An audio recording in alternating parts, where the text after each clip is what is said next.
so obsessed with me, with me. You know that I ain't coming back, I'm sorry.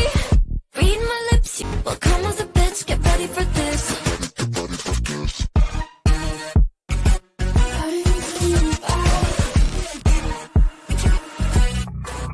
I trust my best.